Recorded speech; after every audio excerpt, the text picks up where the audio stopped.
আমার যদি জান যায় জান চলে যাক, এইভাবে টাকা ছাড়া মানে কুকুরের মতো জীবনযাপন করার কোনো মানে হয় না। যে একটা সপ্তাহ মাত্র আছে ঈদের, অথচ আমরা পুরো অনিশ্চিত অবস্থায় আছি।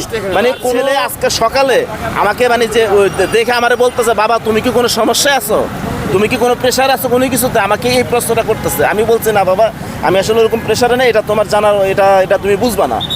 আমার ওয়াইফের কাছে তো আমি রীতিমতো কথাই শুনতেছি, আমি কেন এইসব ব্যাংকে রাখতে গেলাম টাকা পয়সা, বা আমার আত্মীয় স্বজনের থেকে এই কথা শুনতেছি যে এত ব্যাংক থাকতে কেন এই ব্যাংক।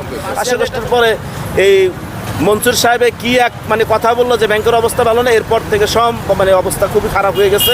এখন আমরা পুরো রাস্তায় নেমে গেছি, এই রাস্তায় নেমে গেছি। এখন এই রাস্তায় আমরা কবে উঠবো সেটাও জানি না। তবে হ্যাঁ, এতটুকু বলতে পারি যে আমরা আমাদের টাকার দাবি না হওয়া পর্যন্ত, আদায় না হওয়া পর্যন্ত, আমার যদি জান যায় জান চলে যাক। কারণ এই RICL TMX, যুগের পর যুগ স্থাপনা থাকে মজবুত। এইভাবে টাকা ছাড়া মানে কুকুরের মতো জীবনযাপন করার কোনো মানে হয় না। যে আমার পাওনাদার আমাকে বাসায় এসে খোঁজে, আমাকে বিভিন্ন জায়গায় ব্যবসা প্রতিষ্ঠান আছে, আমার একটা ছোট্ট একটা প্রতিষ্ঠান আছে, অথচ আমি এই ঈদে আমি আমার প্রতিষ্ঠানের কর্মচারীদের আমি বোনাস দিতে পারি নাই, বেতনে দিতে পারি নাই। আমি গত বৃহস্পতিবারে আমি নারায়ণগঞ্জের ফার্স্ট সিকিউরিটি ইসলামী ব্যাংকে আমি ওখানে ম্যানেজারের কাছে স্মারকলিপি দিয়ে আসছি, সাথে আমার অ্যারেস্টের ছবিও দিয়ে আসছি।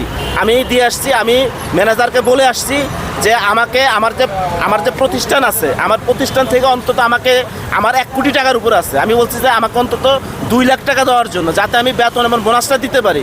আমি আমার দেয়ালে পিঠ থেকে গেছে, আপনাদেরও দেয়ালে আমরা পিঠ ঠেকাই দেবো, এই হচ্ছে আমার কথা। কারণ মানুষ যখন জীবন যখন শেষ হয়ে যায়, তখন কিন্তু সে কিন্তু বাঁচার জন্য একটা না একটা কিছু আঁকড়ায় ধরে, তখন সে চিন্তা করে না সে কার গায়ে থাবা মারছে, এইসব কথা। আপনারা মানে আমরা সবাই এরকম, মানে সবারই বুকের অবস্থা এরকম, কেউ বলতে পারে কেউ বলতে পারতেছে না, কিন্তু